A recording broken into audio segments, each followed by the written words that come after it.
Congress Party. But my first question goes to Dr. Anand Ranganathan, a man who knows social media norms and a man who has huge following on Twitter at least. And I want to ask you, Anand Ranganathan, the companies haven't followed the guidelines. The deadline expires in just a few hours, 3 hours from now. The fact is the government has found a lot wanting, but will it have the nerve to block these companies at a time when the foreign minister is in the United States negotiating for vaccines? We have this ugly brawl right here with American companies like Twitter, Facebook, and what have you. Good evening, Navika. Look, I cannot be more clear. In a democracy, you have to follow the law of the land, even if you disagree with it, and follow it till such time it is changed or abrogated, or you get it changed. As simple as that. The reason I said in a democracy is because you don't have to follow it in an anarchy. And this is what we have seen time and again. These anarchists, fundamentalists, and sickle ninjas who don't believe in man-made laws, for them, right to protest is right to prevent. They don't mind blocking roads if it suits them. They don't mind marching amid COVID lockdowns and curfews if it suits them. They are a law unto themselves. Look, Navika, our constitution doesn't guarantee absolute freedom of expression. It has spawned dozens of laws that are draconian and subjective and tailor-made for misuse. And they have been misused, or rather, because they are draconian to begin with, used. I hate for myself Section 495A, the law for offending religious sensibilities. I detest the constitutional First Amendment. I want it to go. I hate Clause 2 of Article 19. But till such time it goes, I cannot deny anyone his or her right to follow it.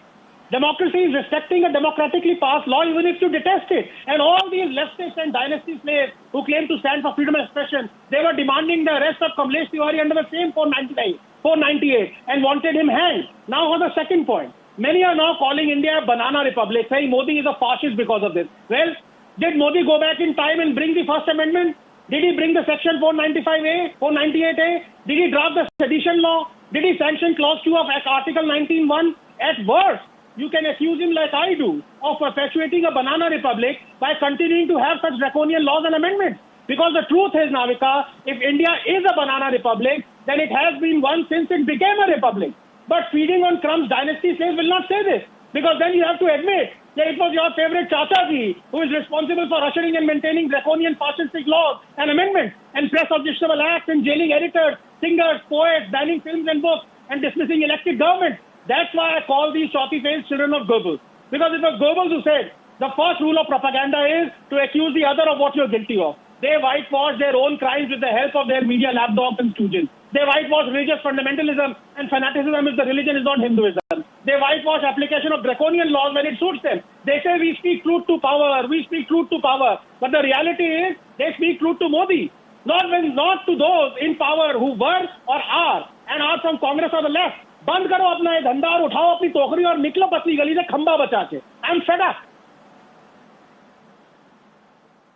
Well, why not social media? In the end, just give me this is not about censorship. This is no. That is a separate debate. Censorship is a separate debate. The question here is the intermediary interfering and putting its own labels? And that is the question, Anand Ranganathan. Censorship is a whole new debate. The question is grievances. The question is labeling. One submission.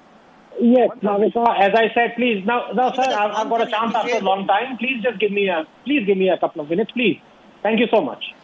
Navika, can I? I'm running out of time. No couple of minutes. Quick points, please. Yes, Anand Ranganathan. Yes, and Navika, if you look at the government guidelines, let me very quickly, less than a minute. Number one, on receiving a court order or being notified by a government agency, the intermediary will need to remove any unlawful information. Number two, the intermediary will also have to provide information to government agency for investigative or protective or cyber security activities. Number three, the intermediary needs to appoint a grievance officer, as you said. Number four, the intermediary would need to publish a monthly compliance report. Now, personally, I am not for these laws, but as I said, in a scenario that a platform doesn't conform to absolute freedom of expression, the monopoly of bias in a democracy should rest with the constitution, not the platform. I'd much rather a judge ban me than a platform. Navika, 10 seconds. I believe in absolute freedom of speech. I believe no one, least of all the government or a social media platform, should abridge or curtail it, with the commonsensical exception of imminent, verifiable military secrets. But does Twitter think this? Absolutely not.